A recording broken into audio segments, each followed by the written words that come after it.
ገነት ንጋቱና አርቲስቱ ላይ ክስ ተመሰረተባቸው። ገነት ንጋቱ ዘንድሮ ነገሮች ከረር ያሉባትም ይመስላል። አንተ በቃ ጀስት የሚጠበቅብህ የኛ አባል መሆን ነው። ከዛ በኋላ አንድ ፊልም አይደለም 1 ሚሊዮን ፊልም ትሰራለህ። የቴዲ አፍሮና የሰዋሰው መልቲሚዲያ አዲስ አልበም ሽያጭ ውል መፍረሱ ተሰማ። ሰላም ውድ የዩቲዩብ ቻናል ተከታታዮች እንደምናችሁ፣ እኔ በጣም ደህና ነኝ። ለእናንተ ዛሬ አዲስ ቪዲዮዎች ይዤ መጥቻለሁ። በሶሻል ሚዲያ መነጋገር የነበሩ ቪዲዮዎችን አንድ ላይ ይዤላችሁ መጥቻለሁ ማለት ነው። ምንድናቸው የሚለውን አብረን እናያለን ማለት ነው። በቅድሚያ የምናየው ከኢቢኤስ ጋርና በቻናል 1 ጋር የተፈጠረው ዘገቦች አሉ። እነሱ ምንድናቸው የሚለውን ተከታትለን እንመለስ። ብዙ ቤተሰቦቻችንም እንግዲህ በጉጉት እየጠበቁት ነው ብለን እናስባለን። በእርግጠኛ አላሳወቅንም ነበር። ዛሬ ግን የምስራቹን ስንነግራችሁ እጅግ በጣም ደስ እያለን ነው። ተወዳጁ ተከታታይ ሲትኮም በስንቱ የፋሲካ ዕለት በቻናል 1 በስንቱ ድራማ በቻናል 1 የፋሲካ ዕለት ይጀምራል። ይሄንን ስንነግራችሁ በጣም ደስ እያለን ያው እንደሰማችሁት ነው። በስንቱ ቻናል 1 ላይ በፋሲካ ዕለት እንደሚቀርብ ነው የተናገሩት። ያው በብዙ ዘንድ የተወደደ ሲትኮም ነው። ብዙ ሰው የሚወደው በጉጉት የሚያዩት ሲትኮም ነውና ከስቲ በዚህ ዙሪያ የሰጡ አስተያየት የሰጡ ሰዎች አሉ። ከኢቢኤስ ጋር የተፈጠሩ አንዳንድ አለመግባባቶችም አሉ። እስቲ እነሱን ደግሞ ቀጣዮችን እንደምትመለከቱት በጌጡ ተመስገን የፌስቡክ ፔጅ ልጥፍ ላይ አብሪኮምና ቻናል 1 በኢቢኤስ ተወዳጅነትና ተቀባይነት ያገኘው የበስንቱ ሲትኮምን ኢቢኤስ ላይ በመውሰድ በቻናል 1 ላይ ሊያስተላልፉ እንደተስማሙ ነው የሚናገረው። ኢቢኤስ ቴሌቪዥን አማተር የሆኑ ባለሙያዎችን ከታች አንስቶ በሙያና በስነ ምግባር በማብቃት በህዝብ ዘንድ ተቀባይነትና ተወዳጅነት እንዲያገኙ የሚያደርግ ተመራጭ የሆነ የቴሌቪዥን ጣቢያ እንደሆነ ይታወቃል። አንዳንዶች በዚህ ጣቢያ ላይ እውቅናና ተቀባይነትን ካገኙ በኋላ በዩቲዩብ የሚገኘው ረብጣ ገንዘብ አማሏቸው ከዚህ የቴሌቪዥን ጣቢያ ወጥተዋል።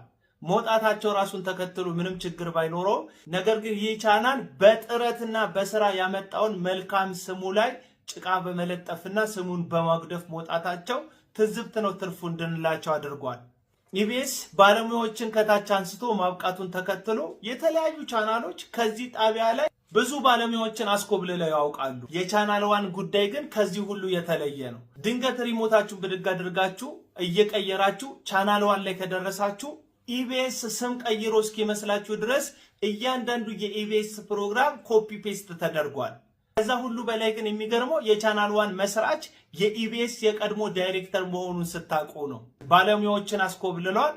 ራሱ ቻናሉን ኮፒ ፔስት አድርጓል። አሁን ደግሞ በስንቱ የተሰኘውን ተወዳጅ የቴሌቪዥን ሲትኮም ለመውሰድ በጓሮ በር ከአብሪኮም ጋር ውልና ስምምነት አድርጓል። ለዚህ ስምምነታቸው ደግሞ ኢቢኤስ ለቻናል 1 በቀጥታ ደብዳቤ እንደጻፈ አንዳንድ ማጣሪያዎችን ሳደርግ አውቄያለሁ። የቴሌቪዥን ጣቢያ እንደ ስጋ ቤትና እንደ ንግድ በመኮረጅና ሌላውን ጥሎ ራስን ለማቆም በመሞከር የሚመሰረት ቢዝነስ አይደለም። ከዚህ ሁሉ በላይ ደግሞ የሚገርመው የአብሪኮም ባለቤት ከቻናል 1 ጋር ከኢቢኤስ በስንቱን ወስዶ ቻናል 1 ላይ እንዲተላለፍ ስምምነት ያደረገው አቶ አብርሃም ገዛኸኝ ይህንን በስንቱ የተባለውን የቴሌቪዥን ተከታታይ ድራማ እንዲያዘጋጅ ሐሳብ ሁሉ የቀረበለት በቅርብ ጊዜ ከዚህ ዓለም በሞት በተለዩት የኢቢኤስ መስራችና ባለቤት በሆኑት በራሳቸው በአቶ አማን መሆኑ ነው።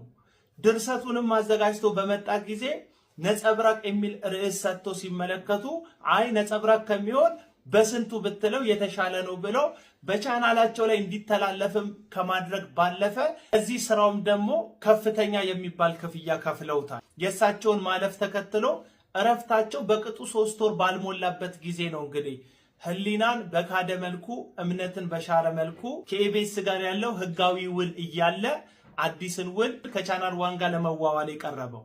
ኢቢኤስ እንደምታውቁት በዚህ 3 ዓመታት ውስጥ በተለያዩ መንገዶች እያለፈ ያለ የቴሌቪዥን ቻናል ነው።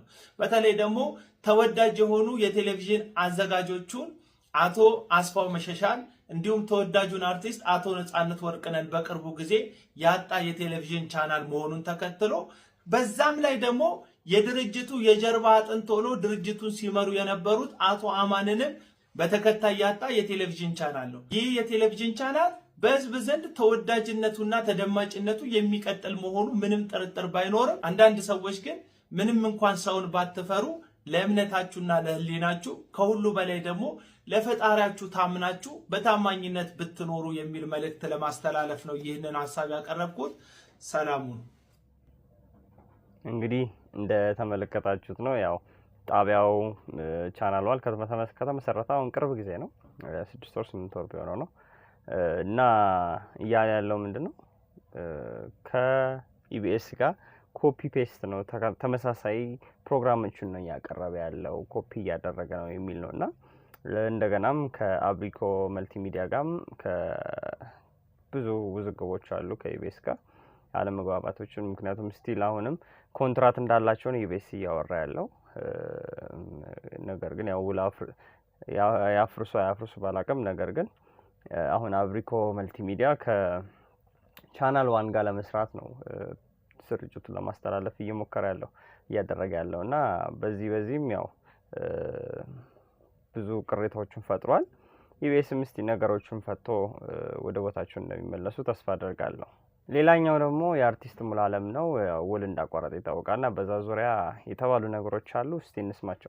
ጋይስ ሙሉዓለም ያራዳ ጭው የተጫወተ ይመስላል። ሰሞኑን ከፊቴክ ኢንቨስትመንት ጋር በተገናኘ ብዙ አርቲስቶች ወደ እስር ቤት መውረዳቸው ይታወሳል። ሙሉዓለምም አምባሳደር የሆነበትን ጤግሮስ ትሬዲንግ እንግዲህ ከዚህ በኋላ ውሌን አቋርጫለሁ ሲል አስታውቋል። ለማህበረሰቡ የገባችሁት ቃል በተግባር እየተፈጸመ እንዳልሆነ በተግባር ለማረጋገጥ ችያለሁ። ይሄ ድርጅቱ መርህ አልባ አካሄድ ከኔ የግል ህሊና ከሙያ ስነምግባርና ከህዝብ ጥቅም አንፃር በቀጥታ የሚጋጭ ሆኖ አግኝቼዋለሁ። በመሆኑም ይህንን ውል ለማቋረጥ ተገድጃለሁ ሲል ገልጿል። እንግዲህ እንደሰማችሁት ነው ጤግሮስ ቢዝነስ ጋር የገባው ውል ነበረ የአምባሳደርነት ውል ያው እሱ ድርጅታቸውን እንዲያስተዋውቅ ነበረ።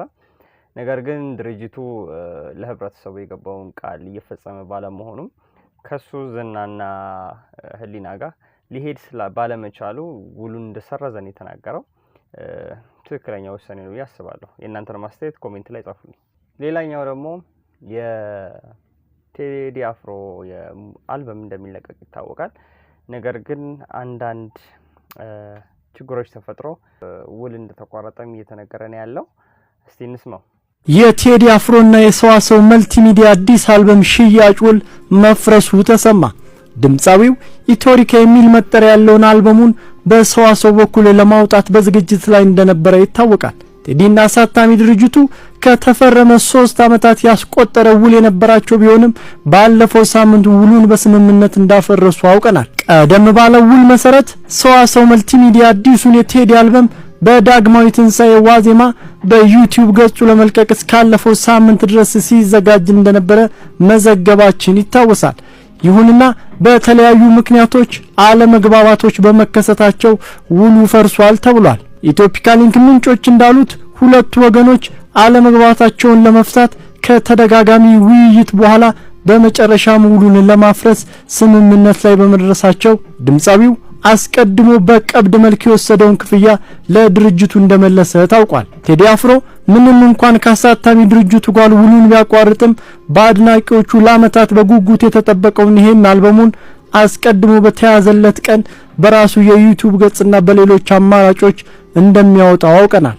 የቴዲ አፍሮ አዲሱ ኢቶሪካ አልበም የተለያየ ይዘት ያላቸው ዘፈኖች የተካተቱበት ሲሆን ግጥምና ዜማዎቹ እንደሌላው ጊዜ ሁሉ በራሱ በድምጻው የተሰሩ ናቸው ተብሏል።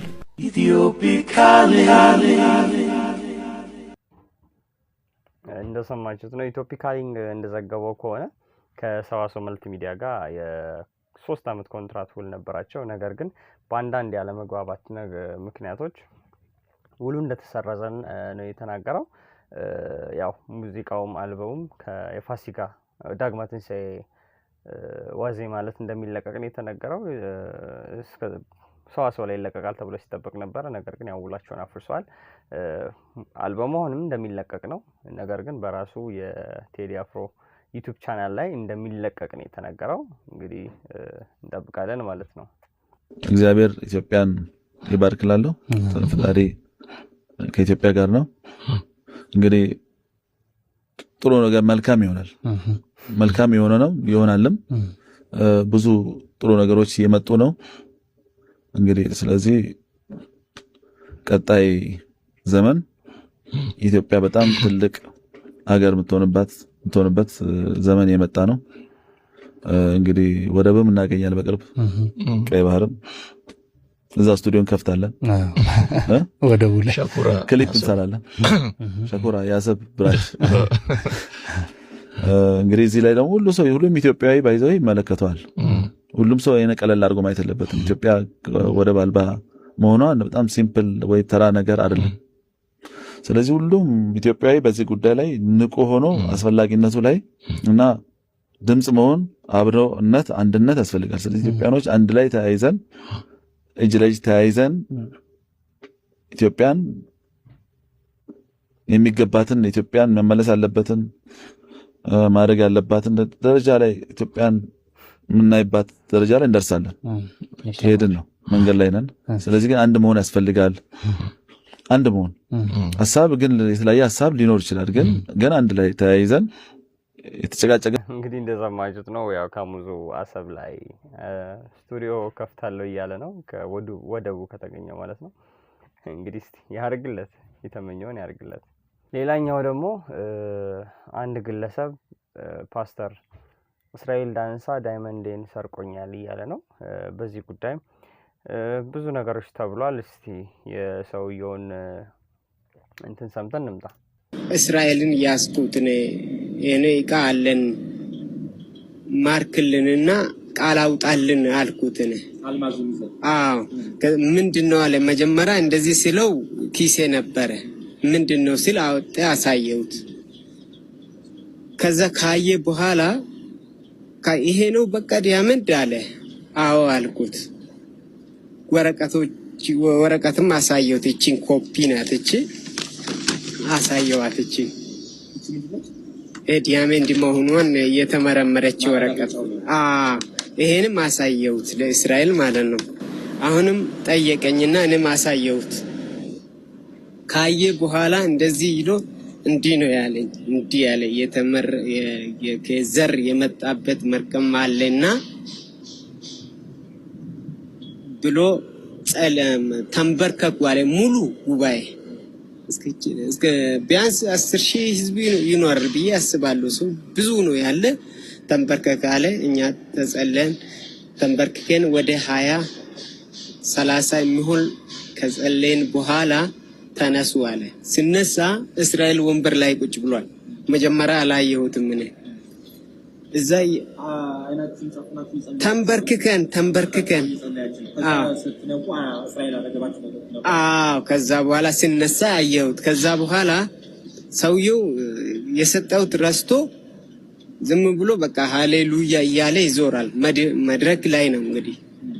እዛው ሂጄ እኔ ስጠኝ እግዚአብሔር ሰው ስጠኝ አልኩት። ምን አለ ነገርኩ። የነገርኩትን የሰጠሁን አልኩት። የለም ወድቆ አላለ። እዛው ተያያዝ ነው ያስኩት። እዛው ያስኩት። ስጠኝ ወይ ግደሉኝ ወይ ስጡኝ አልኩት። ከዛ በኋላ በቃ እነሱ ጋር ያሉት ሰዎች ይታወቃል። እንደዚህ ይዞኝ ወደ ሰው ይሸበራል ተብሎ ወደዛ ወሰዱ። ጋምቤላ ነው የምኖረው። ይሄን ዕቃ በደለላ ነው ያገኘሁት። እዚህ ካመጣን በኋላ ዲያመንድ መሆኑን መርምሬን ካየን በኋላ ለዛ የሚከፈለው ገንዘብ ነበረ። መጀመሪያ ዕቃ ስናይ በአይን እዚህ ጋር ክፈሉ ሲባል እኛ ዲያመንድ መሆኑን ካየን በኋላ ነው የምንከፍለው ብለን ተነጋግረን መጣውን። እዚህ ከተመረመረ በኋላ ዲያመንድ መሆኑን አውቀን እዛ ከፈልን። እዛ ቦታ ላይ ከፍለን መጣን። ስንመጣ እዚህ ሀገር ቸርች ላይ ለመሄድ ምክንያት አለው። ይሄ ዕቃ ያየ ማንም ሰው እንዳይለቅ ይታወቃል። እንግዲህ እንደሰማችሁት ነው። ያው ሰውየው የዲላ ከተማ ነዋሪ ነው። ዳይመንዱንም 28.7 ግራም የሚመዝን ዳይመንድ እንደሆነ ነው የተናገረው። ለማጸለይ እስራኤል ዳንሳ ጋር ወስዶት ነበረ። ነገር ግን ያው ዳይመንዱ ጠፋብኝ ብሎ ዳይመንዱን እንደወሰደበት ነው የተናገረው። እስራኤል ዳንሳም በዚህ ዙሪያ ምላሽ ሰጣለው ብሎ ነበር እስካሁን ድረስ አልሰጠም እንደሚሰጥ ተስፋ እናደርጋለን ይሄ ጉዳይም ከተፈጠረ ትንሽ አመታት የቆዩ ይመስለኛል ሌላኛው ደግሞ የገነት ንጋቱና የአርቲስት አንተነህ ጉዳይ ነው አንድ ኢንተርቪው አርጋው ነበር በዛው ዙሪያ ብዙ ቅሬታዎች ቀርቦበታል ክሱም እንደሆነ ሰምተን እንመለስ ገነት ንጋቱና አርቲስቱ ላይ ክስ ተመሰረተባቸው ገነት ንጋቱ ዘንድሮ ነገሮች ከረር ያሉባትም ይመስላል የኢትዮጵያ ወንጌል አማኞች አብያተ ክርስቲያናት ካውንስል በወንጌላውያን አማኞች መንፈሳዊ ገጽታ ላይ ጥላሸት ቀብተዋል ያሏቸውን ግለሰቦች በህግ እንዲጠየቁ ክስ መመስረቱን አስታወቀ ካውንስሉ ክሱን የመሰረተው ወይዘሮ ገነት ንጋቱና አቶ አንተነህ ተርቁ ባደረጉት ማህበራዊ ሚዲያ በተሰራጨ ቃለ መጠይቅ ላይ በመነሳት እንደሆነም ተገልጿል ካውንስሉ ባወጣው መግለጫ እንዳመላከተው በሁለቱ ግለሰቦች መካከል በተደረገው ቃለ ምልልስ ላይ ለአማኞቹ ማህበረሰብ ካላቸው ጥላቻ በመነሳት የእምነቱን ተከታዮች መንፈሳዊ ገጽታ የሚያበላሽ ንግግር ተሰራይቷል ብሏል በተለይም የተጠቀሰው ጉዳይ እውነት ከሆነ የአገልጋዩ ማንነት በስም መጥቀስ ሲገባ ይህ ሳይደረግ በደፈነ የቀረበው ክስ ሁን ተብሎ የእምነቱን ገጽታ ለማበላሸት የታለመ ነው ተብሏል በመሆኑም ተገቢ የሆነ እርምጃ እንዲወሰድባቸው ክስ የመሰረተ ሲሆን በተመሳሳይ መልኩ በተለያዩ መድረኮችና ማህበራዊ ሚዲያዎች ሙያዊ ስነ ምግባር ባልተከተለ መንገድ የወንጌል አማኞች ስም ለማጠልሸት የሚንቀሳቀሱ አካላት ከድርጊታቸው እንዲቆጠቡ ካውንስሉ ጥብቅ ማስጠንቀቂያ አስተላልፏል እንግዲህ እንደሰማችሁት ነው ያው ኢንተርቪው ላይ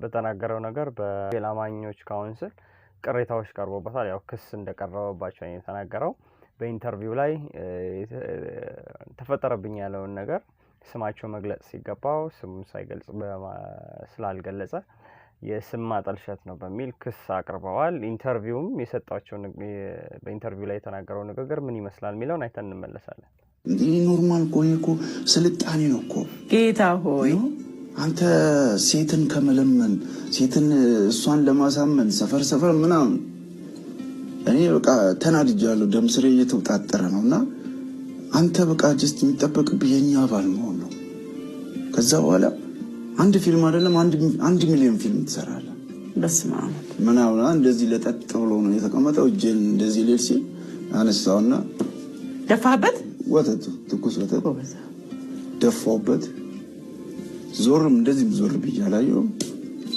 ያልኩ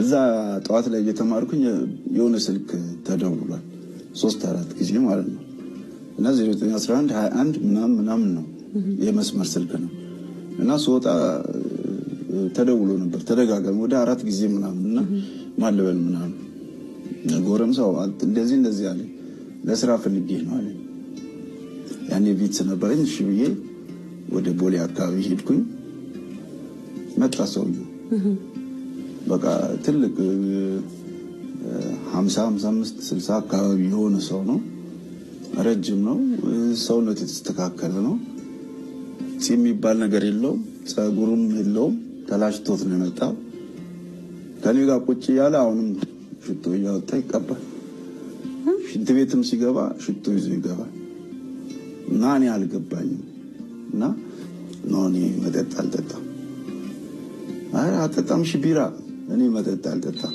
ወተት አዘዝኩኝ ወተቱ መጣ ተቀብሎ እሺ ጎረምሳ ይለኛል እንዴት ነው ግን ሴቶች ያሳልፈዋል ይለኛል በቃ የሚያወራኝ ስለ ሴክሹዋል ነገር ነው ወይኔ ጉዴ ስንት ሴት እንደዚህ አድርጋል ከስንት ሴት ጋር እንተንታል በቃ እንትን ጥያቄው ሁላ ፕራይቬት ፓርቶችን ያማከለ ነውና ግራ ገባኝ እና መጨረሻ ላይ ለአንድ ማስታወቂያ ምን ያህል ይከፈላል አለ ይሄን አክል አልኩት በቃ ይሄ ብቻ እሺ ለአንድ ፊልምስ ምን ያህል ይከፈላል ይሄን በቃ እቺ ብቻ እኔ በአንድ ቀን ማጠፋት አይደለች ምናምን አይ ሊሆን ይችላል ፍቅሩም ስላለኝ እኔ ይከፈለኝ ምናምን ልዋለሁ እሺ ሙሉ ፊልሙ ፕሮዲዩስ ለማድረግ ስንት ይፈጃል ይሄን አክል ምን ያህል ይገርማል እኔ ሚዲያ ላይ አይቼህ ባንተ ውስጥ እኔ ራሴን ስላየው ነው ምን ያስጠራው እና የሚያወራኝ ቀለል አድርገው ነው ምን መሰለ እኔ ረጅም ዓመት አሜሪካ ኖሬያለሁ እና አሜሪካ ደግሞ ካወካት በቃ ፍሪደም ያላት እንትን ነው እና አንድ ቤተሰብ ልጁ የፈለገውን መሆን ይችላል ወንድ አገረድም ወንድም ይውደድ ሴትም ትውደድ ነፃ ይሆናል። እና እኔ ደግሞ እዛ ብዙ ለፍቻለሁ፣ ሀብት ንብረት አገኝቻለሁ።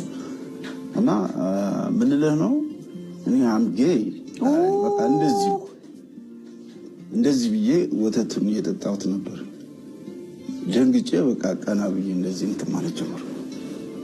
እና አንተን ሳይ ወጣት ነህ፣ ቆንጆ ነህ፣ ብዙ ሰዎች ያውቁሃል በስፖርቱ በማስታወቂያው ምናምን አለ። ቀጠለ እሱ በቃ ኖርማል በቃ እኔ ደንዝጃለሁ። ወደ ውስጡ ሁላ እንግባ ብሎኛል። እኔ አይ እዚህ ጋር እንሁን ብዬ ፕራይቬት ቦታ የሆነ እንትን ቪአይፒ አለ እዛ እንግባ ሲለኝ አይ ነው እዚህ ጋር ምናምን ብዬው እንደ ግሪን ኤሪያ ላይ ነው ተቀመጥነውና ኦፕን ሰዎች ምናምን አሉ። አም ጌይ አም ፕራውድ ምናምን በመሆኔ እኮራለሁ። እኔ ግራ ገብቶኝ በቃ ደርቄያለሁ። እና እንዴት እንደሚያንቀጠቅጥ ኢማጂን ማለት ነው። ቆንጆ ነው፣ ብዙ ሰዎች ይፈልጓል። እና እኔ አሰብኩ እኔ ልረዳህ መጣሁ። ከዛ መጣ በቃ እዚሁ ነው ያለው፣ ይመላለሳል። ልረዳህ አሰብኩኝ። እና አንተ ብዙ ሰው ስለሚያውቅህ ሴቶችም ስለሚወድ ወንዶችም በስፖርቱ ምናምን ስለሚያውቅህ አንተ ብቻ የኛ አባል ሁን። እኔ አሁን እኔ የምትፈልገውን መኪና የምትፈልገውን ቤት እገዛልሃለሁ ማለት አልኩት። እኛ ማህበር አለን። በየሳምንቱ ተሰብስበን ቺል እናደርጋለን። ኢትዮጵያ ውስጥ አሉ። ወደ 20 አካባቢ አሉ። እና አንድ አባል በሳምንቱ ወይም በ15 ቀኑ ሲመጣ አንድ ሰው ይዞ ይመጣል። አሳምኖ ተጨማሪ አስጀምሮ ራሱ ገብቶ መጀመሪያ ከዛ ሌላ ሰው ይዞ እንዲመጣ ይደረጋል። ከዛ ያ ሰውን በማምጣቱ የሚያገኘው ነገር አለ። ከዛው በቃ ምንድነው ችግር ቤት የሚቸግር ነገር አለ ምናምን ይላሉ። ሰውየውን ኢኮኖሚካሊ ይደግፉታል። በቃ የገንዘብ ችግር እንዳይኖር ምናምን ያረጉታል። ለምን የአሜሪካም የአውሮፓ መንግስት ይደግፋቸዋል። ቢል ጌት ራሱ ይደግፋቸዋል። እንደዚህ ገንዘብ በጣም ብዙ ቢሊዮን ብር ነው ወጪ የሚያደርገውና በብዛት ባለሀብቶች ስለሆኑ የገንዘብ ችግር የለባቸው። ስለዚህ አንደኛው ሲገባ ከነሱ ይቀላቀላል። የነሱ አባል መሆኑን ለማረጋገጥ ሰማችሁት ነው። ያው ሰውየው የተባለ ግለሰብም ደውሎለት እንደሄደ ነው የተናገረው። እና ሰውየውም ገንዘብን ስጥህ የኛ ማህበር አባል ሁን ብሎ የነበረ ምናምን እምቢ ብዬ ነው እኔም ቢቢዮ ታውቁት። ነገር ግን አሁንም ሰዎች እያሳደዱኝ ነው የሚለው። በዚህም ጉዳይም ያው በዚህ ንግግሩም ያው ክስ ቀርቦበታል ማለት ነው። ክሱ ምን እንደሚልም እንመለከታለን። እሳቸውም ይሄን ይላል። የኢትዮጵያ ወንጌል አማኞች በአብያተ ክርስቲያናትና ካውንስል በወንጌል አማኝ ቤተክርስቲያንና ተቋማት ስም ላይ ጥላሸት የሚቀቡ አካላት በህግ ለመጠየቅ የመጀመሪያውን እርምጃ መውሰዱን አስታወቀ። ካውንስሉ ክሱን የመሰረተው በአርቲስት ገነት ንጋቱና በአቶ አንተነህ ተህርቁ መካከል በተደረገ ቃለ መጠይቅ ዙሪያ ነው። በቃለ መጠይቁ ላይ በእምነቱ ተከታዮች ካላቸው ጥላቻ የመነጨ የወንጌል አማኞችን መንፈሳዊ ገጽታና ክብር የሚያጎድፍ ሐሳቦች መነሳታቸው ነው። ማንነታቸው በግልጽ ያልተጠቀሰ ግለሰቦችን በጅምላ በመወንጀል የእምነቱን ተከታዮች ገጽታ የሚያበላሹ ናቸው ብሏል። ካውንስሉ ባወጣው መግለጫ ግለሰቦቹ ያሰራጩት መረጃ በማስረጃ ያልተደገፈና ሆን ተብሎ የቤተክርስቲያንን ስም ለማጠልሸት የተደረገ ተግባር መሆኑን ገልጿል። በመሆኑም ጉዳዩን ወደ ህግ ለመውሰድ በይፋ ክስ መመስረቱን አረጋግጧል። ከዚሁ ጋር በተያያዘ ካውንስሉ የተከተሉትን ጥቃት ማሳሰቢያዎች አስተላልፏል። በተለያዩ ማህበራዊ ሚዲያ መድረኮች ሙያዊ ስነ ምግባር ባልተከተለ መልኩ የእምነት ተከታዮችን ገጽታ የሚያበላሹ ስራዎች እንዲቆሙ የነጻነት ድንበር በማለፍ የእምነት ተቋማትን ክብር የሚነኩ አካላት ከድርጊታቸው እንዲቆጠሙ፣ ካልሆነ ግን ተመሳሳይ የህግ እርምጃ እንደሚጠበቅባቸው አስገንዝቧል። የወንጌል አማኞች ድምጽ የኢትዮጵያ ወንጌል አማኞች ቤተክርስቲያንና ካውንስል ሌላና ክሱ ይሄን ይመስላል። የእምነቱን ተከታዮች እና እምነቱ ላይ ጥላሸት ለመቀባት ሆን ብሎ የተሰራ ነው ብሎ ነው የተናገረው ማለት ነው ካውንስሉ። በዚህ ዙሪያም አስተያየት የሰጡት ሰዎችም አሉ። እሱንም ሰምተን እንመጣለን። አንተ ማን ሚስወርልድ እንደ ያገኘው ወንድ ሁሉ አንተን እንደዚህ አይነት ነገር የሚል ምን አይነት ድራማ ነው የምትሰሩት? ነገሩን ሐላል ላይ አውጥታ አንዴ ካስጣችሁ በኋላ ፓስተሩንም በዛው አጋልጡት፣ ፓስተሩ የሚጋለጥ ከዛ ፓስተሩን በማስረጃ ውቀሱት፣ ክሰሱት። ህግም ህዝብም ከናንተ ጎን ነው። ከዛ ውጪ ግን ዝም ብሎ ስም ማጥፋት ከሆነ እናንተ ራሳችሁ እንድትከሰሱ እንድትጠየቁልን እንፈልጋለን። ታዋቂ ፓስተር ነው የሚገርምሽ ነገር ፓስተር አዎ። እና ያው ገብቼ ሳይው ቪዲዮዎቹ ምናምን ሲሰብክ እንደዚህ ትሆናለህ ምናምን እያለ ሲያወራ እንትን ነበርና አወራኝ። ዋው እኔ እውነት ለመናገር ሁለቱም አርቲስት ናቸው፣ ግን እኔ ገኒ ትንሽ ከሰው ለሰው በኋላ ፊልም ቀነሳ ነበርና አሁን ባለፈው ከነፂ ልፈት በኋላና እዚህ ላይ ጥሩ እየተወነች ነው። አሁን እንዲህ ሰው እንዴት እንደዚህ ይተውናል? በኢየሱስ እኔ እውነት ለመናገር እዚህ ነገር ላይ ሐሳብ ለመስጠት ያክል ማለት እንደዚህ አይነት ዊርድ ነገር ማለት በጣም ተዋናይ እንደሆንሽ ነው ጭራሽ የሚያሳየው። በጣም ተዋናይ እንደሆንሽ ማለት እና ቢያንስ አንድ ፖዚቲቭ የሆነ ወይም ደግሞ አንድ ፕሮፌሽናል የሚዲያ ሰው ነው የሚል ሰው እንደዚህ አይነት ነገር ሃይማኖትን የሚወክል ነገር መጥቶ ሰው ሚዲያ ላይ ሲናገር ያ ሃይማኖት እንዲሰደብ ካልሆነ በስተቀር ወይም ደግሞ የሆነ ነገር አስቦ ካልሆነ በስተቀር ይሄ ነገር የዚህን ሃይማኖት ነገር ይወክላል ማለት አይደለም ብላችሁ መናገር ነው። እንደው ዝም ብለሽ እንደ ፕሮፌሽናል ጋዜጠኛ ወይም ደግሞ እንደ ፖዚቲቭ እንደ ኖርማል ሰው ካሰብንሽ በቃ ይሄ ነገር ይሄ እንደዚህ ሆኗል ስንላችሁ በቃ የዚህ ሃይማኖት ተከታዮችን ይወክላል እያልን አይደለም ብላችሁ ብታወሩ በጣም በቃ እናንተ ትክክለኛ አንቺ እንግዲህ እንደሰማችሁት ነው። ያው አስተያየት የሰጡትም ቢያንስ ይሄን ሃይማኖት የሚወክል አይደለም ብላችሁ መናገር ነበረባችሁ። ነገር ግን ይሄ ውሸትና ሆን ብላችሁ እምነቱን ለማጠልሸት እየተሞከረ ነው ብሎ አስተያየቱን ገልጿል። ያው እውነት አርቲስቱ ይሄ ነገር ከተፈጸመበት መረጃና ማስረጃ ይዞ መቀርቦ ክሱን መክሰስ ይችላል። እነሱም ሁኔታውን አይቶ ምላሽ እንዲሰጡት መጠበቅ ይችላል። ሰውየውም እውነት አድርጎትም ከሆነ ለእስራት እንዲቀርብ ማድረግ ይቻላል። እሱም ስሜ እየጠፋ ነው ብሎ መናገር ይችላል ማለት ነው። በዚህ ጉዳይም ይሄ ክሱ ከመጣ በኋላ የይቅርታ ቪዲዮ ሰርቷል። ያው ይቅርታውንም አይተን እንመለሳለን። ሰላም በመላ ዓለም የምትገኙ ውድ ኢትዮጵያውያን እንዴት ናችሁ? በመጀመሪያ ያው ለፋሲካ በዓል እንኳን አደረሳችሁ ላለው። በመቀጠል በዚህ ሰሞን ከገነት ንጋቱ ጋር የሰራነው አንድ ቪዲዮ ነበረ። እዛ ቪዲዮ ላይ ያው እኔ የተጠቀምኩት ወጣቱን ለማስተማር ወጣቱ እንዲያውቀው በማለት ነው እንጂ እኔ የፕሮቴስታንት እምነት መንቀፌ ወይም ፕሮቴስታንት እምነት እነሱን መስደቤ መናገር አይደለም። ለምን ቢባል ያው በባህሪ በአብዛኛው ሰው ያቀኛል።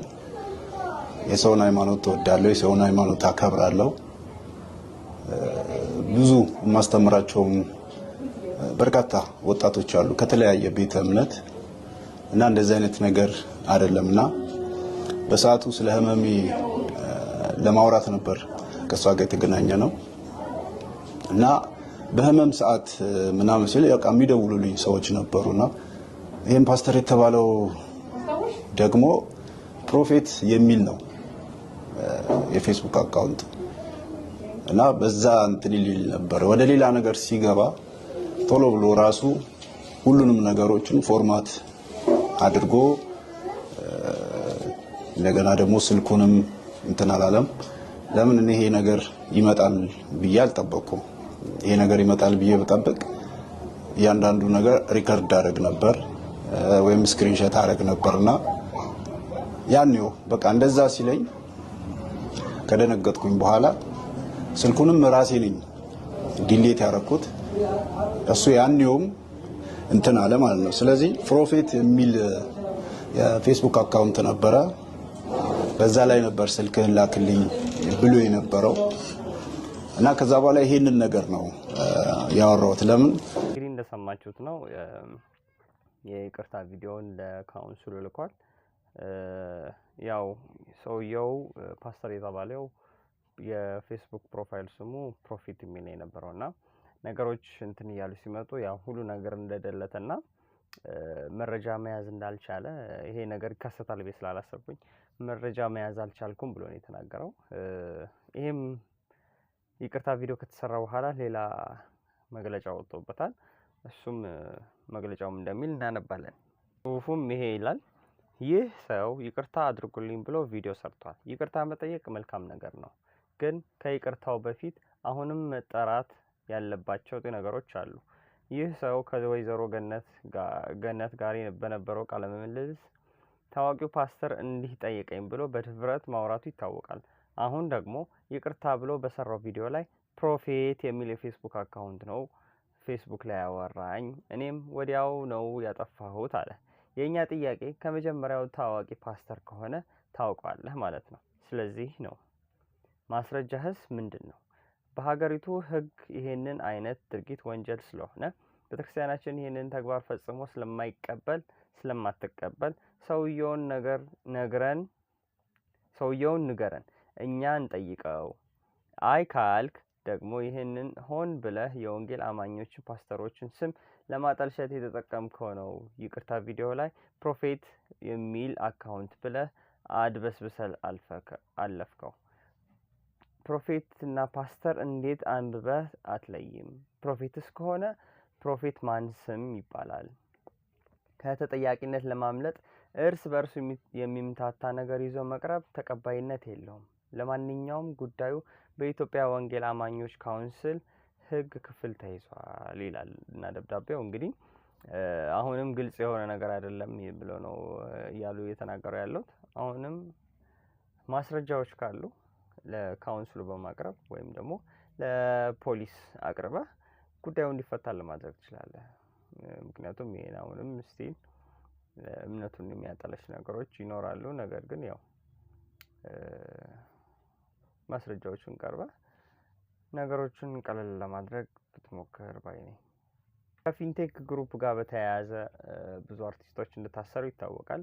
በዛ ዙሪያም ፍርድ ቤት ውሎ ነበራቸው። ፍርድ ቤት ውሏቸው ምን ይመስል ነበር የሚለውን እንከታተልና እንምጣ። ለሰራዊት ፍቅሬ የፍርድ ቤት ጉዳይ ላይ ዛሬ አፕዴት አለ። ዛሬ ረቡዕ ነው። እንግዲህ ዛሬ ፖሊስ የጠየቀባቸው 12 ቀናት ሞልቶ ፍርድ ቤት ቀርበው ነበር። እነ ሰራዊት ፍቅሬ ከፊንቴክ የተያያዙ የታሰሩ የተጠረጠሩ ግለሰቦች ፖሊስ በድጋሚ 14 ቀን የምርመራ ጊዜ ይሰጠኝ ብሎ ጠይቆ ነበረ። የተከሳሽ ጠበቆች ደግሞ የነ ሰራዊት ፍቅሬ፣ የነ መንሱር ጀማል፣ የነ ካሪ ዳንኤል ተገኝ፣ ይገረም እንደዚሁም ሌሎችም እነሱ ደግሞ ለፖሊስ የተሰጠው ጊዜ በቂ ነው፣ ዋስትና መብታቸው ተፈቅዶላቸው ይውጡ የሚል ጥያቄ አቅርበው ነበረ።